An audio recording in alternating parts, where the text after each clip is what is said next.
मनकपुर नाम का एक छोटा सा शहर था।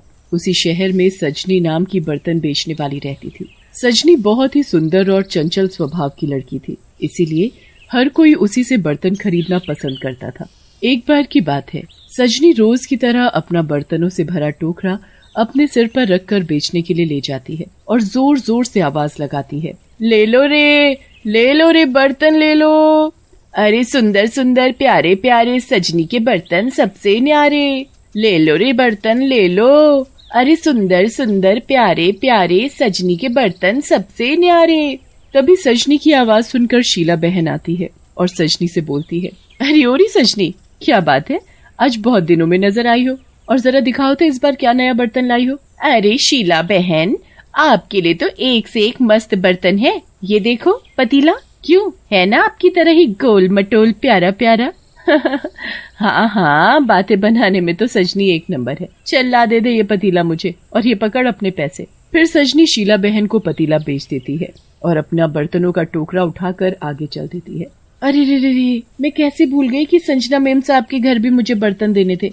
उन्होंने बोला भी था कि सजनी जब नए डिजाइन के बर्तन लाए तो मेरे घर जरूर आना। ऐसा बोलकर सजनी संजना मेम साहब के घर पर जाती है और आवाज लगाती है, ओ संजना मेम साहब, कहाँ हो? अरे मैं बर्तन वाली सजनी। सजनी की आवाज सुनकर संजना का पति मनदीप वहाँ आता है और सजनी से बोलता है, अरे बर्तन बेचने वाली, संजना तो अभी घर पर नहीं है। ऐसा करो, तुम थोड़ी देर अंदर इंतजार करो, संजना आती ही होगी। सजनी घर के अंदर जाकर जमीन पर बैठ जाती है। मनदीप के घर पर उसका दोस्त अंकित भी होता है। अंकित सजनी को बड़ी ही गंदी नजरों से घूरने लगता है कि तभी मनदीप अंकित से बोलता है, अबे क्या देखे जा रहा है उस बर्तन वाली को? अबे यार, ये बर्तन बेचने वाली तो मस्त आइटम है यार, तू तो इसके बर्तन देख रहा है। अरे जरा एक नजर इस बर्तन वाली पर तो डाल। अबे क्या कर रहा है? और तू इसे ऐसे घूरना बंद कर। अगर तेरी भाभी आ गई और तुझे इस बर्तन वाली को ऐसे घूरते हुए देख लिया ना, तो सच में भाई तेरे साथ साथ मेरा भी काम तमाम कर देगी। अरे यार, तू तो एक नंबर का फट्टू है। अबे चल जरा साइड हो जा, मुझे अपना काम करने दे। अरे बर्तन वाली, जरा मुझे भी तो अपने बर्तन दिखाओ, जरा मैं भी तो देखूं क्या क्या है तुम्हारे पास। हाँ साहब, ये देखो ना, हर तरह के बर्तन है मेरे पास। आप बताइए आपको क्या चाहिए? मुझे तो तू चाहिए, सजनी हंसते हुए बोलती है। अरे साहब, बोनी के टाइम पर क्यों मजाक करते हो? अच्छा तो ये देखो पतीला, पता है इसकी मार्केट में बहुत डिमांड है, बहुत ही मजबूत और टिकाऊ है ये पतीला, और कीमत भी बहुत कम है, इसकी बस 100 रुपए। आपकी मैडम तो इसे देखकर बहुत खुश हो जाएंगी। अरे मेरी अभी शादी नहीं हुई है।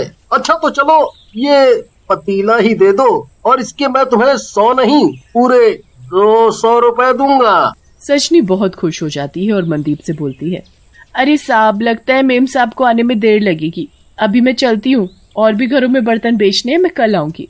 ऐसा बोलकर सजनी अपने बर्तन का टोकरा सिर पर उठाती है और वहाँ से चल देती है। अगले दिन अंकित मनदीप के घर आता है और मनदीप से बोलता है, अरे यार, तेरी वो बर्तन वाली, क्या नाम था उसका? सजनी। हाँ वही सजनी आई नहीं आज बर्तन बेचने, उसने तो बोला था ना आज आने को। अबे अंकित, सुधर जा भाई, सुधर जा, नहीं तो किसी दिन बुरा फंसेगा। अरे यार, मैं तुझे तो ये मूवी की टिकट देना ही भूल गया। ये ले 2 मूवी की टिकट, तू और भाभी जी मजे से मूवी देखना। तभी वहाँ संजना आ जाती है और बोलती है, अरे वाह अंकित भाई साहब, हमारे लिए मूवी की टिकट, मैं तो जरूर देखने जाऊंगी, मगर शाम को तो वो सजनी बर्तन बेचने आने वाली थी। अरे आप आराम से मूवी देखने जाइए, बर्तन वाली को मैं कल लाने के लिए बोल दूंगा। फिर मनदीप और संजना मूवी देखने के लिए चले जाते हैं। उनके जाने के कुछ ही देर में सजनी अपने बर्तन लेकर आती है। अरे आओ सजनी, मैं तो तुम्हारा ही इंतजार कर रहा था। साहब आप, पर मेम साहब कहाँ है? अरे तुम अंदर तो आओ, मेम साहब बस आने ही वाली है, तब तक तुम अंदर आकर बैठो। सजनी अंदर कमरे में जाकर बैठ जाती है और मुस्कुराते हुए अंकित से बोलती है, अरे साहब, आज भी बर्तन खरीदोगे क्या? आज तो और भी मस्त मस्त बर्तन है मेरे पास, ये देखो। सजनी अंकित को बर्तन दिखाती है कि तभी अंकित सजनी को कसकर पकड़ लेता है। अरे साहब, ये क्या कर रहे हो? अरे छोड़ो, अरे छोड़ो मुझे। अरे तेरे बर्तन किसको लेने हैं, और तुझे मैंने छोड़ने के लिए थोड़ी ना पकड़ा है। अरे तेरे बर्तन नहीं, मुझे तो तू चाहिए, तू। अरे कमबख्त छोड़ मुझे। अरे कमीने छोड़, नहीं तो क्या कर लेगी। सजनी अंकित को जोर से धक्का मारती है और अंकित दूर जाकर गिरता है। अंकित फिर से सजनी के पास आता है और उसका हाथ पकड़ने की कोशिश करता है कि तभी सजनी अंकित को गुस्से से उसके गाल पर एक थप्पड़ मारती है। तूने मुझे थप्पड़ मारा, रुक और देख मैं तेरा क्या करता हूँ। ऐसा बोलकर अंकित गुस्से में सजनी के टोकरे से एक बर्तन उठाता है और सजनी के सिर पर जोर से मारता है। सजनी जमीन पर जा गिरती है और उसी समय उसकी मौत हो जाती है। तभी घर पर मनदीप आ जाता है और सजनी को जमीन पर पड़ा हुआ देखकर बोलता है, अंकित ये क्या किया तूने। हे भगवान, ये लड़की तो मर गई। अरे कुछ बोलेगा भी कि बस देखता ही रहेगा।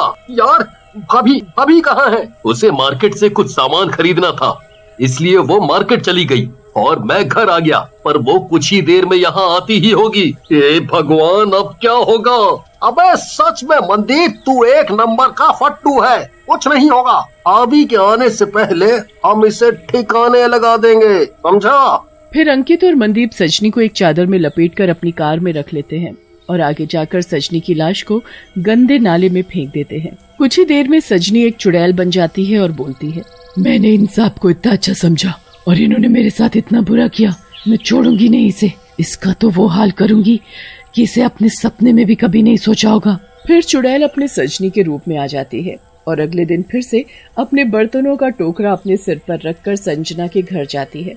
अरे संजना मेम साहब, अरे ओ संजना मेम साहब, अरे कोई घर में है क्या। अरे आ रही हूँ बाबा, आ रही हूँ। अरे सजनी तू है, मुझे माफ करना, मैं कल तुम्हें नहीं मिल पाई। अच्छा तो ये बता, जो मैंने बर्तन बोले थे वो सब लाई है ना तू। अरे तू यहाँ वहाँ क्या देख रही है, चल बर्तन दिखा। मेम साहब, वो साहब के दोस्त आज नहीं दिख रहे।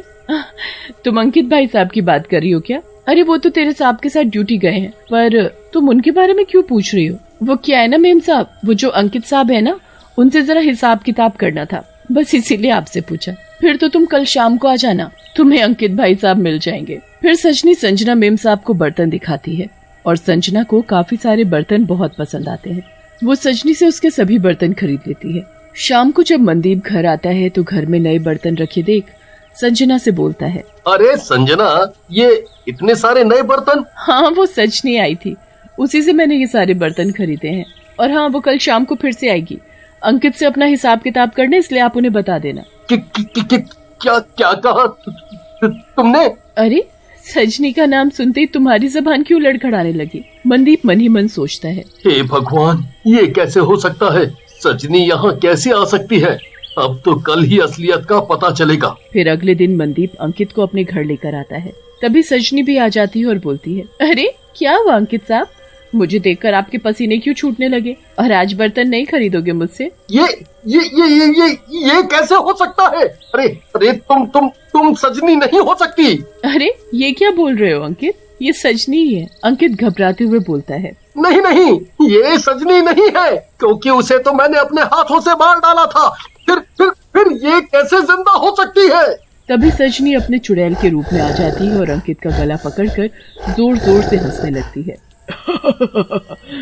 हाँ मैं सजनी नहीं हूँ, मैं चुड़ैल हूँ। मरने के बाद मैं एक चुड़ैल बन गई और अब मैं तेरा काम तमाम करूंगी। अंकित भाई साहब, ये आपने क्या किया। आपने इस बेचारी पर अपनी गंदी नजर डाली और इस बेचारी को मार डाला। भाई साहब आपको सजा मिलेगी और आपके साथ साथ मनदीप जी आपको भी सजा मिलेगी।